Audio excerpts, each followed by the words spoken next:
A quake so intense that cameras affixed to buildings began to tremble.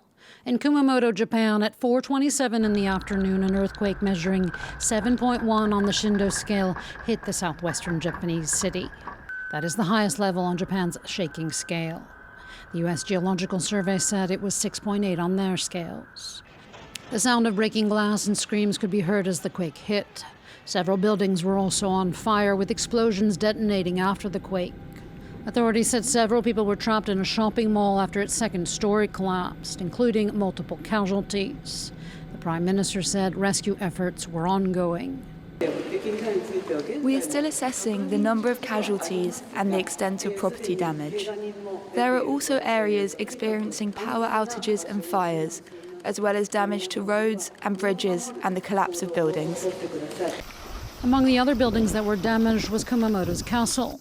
Part of its walls fell down, much to the shock of those walking by. The wall started to crumble, with a lot falling from above. How do I put it? I felt as if my body was hovering mid-air. For a moment, I didn't realize it was an earthquake. It was only when I saw the wall collapse that it dawned on me. It was an earthquake. Japan's meteorological agency initially issued a tsunami warning, but later lifted it. The nation's nuclear authority also confirmed that its power plants were running normally. Still traumatized by the 2011 Fukushima earthquake, tsunami, and nuclear disaster, Japan remains one of the most seismically active nations in the world.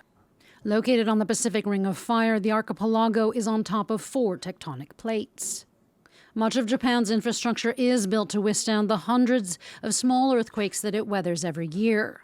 But there is always a risk with the big ones.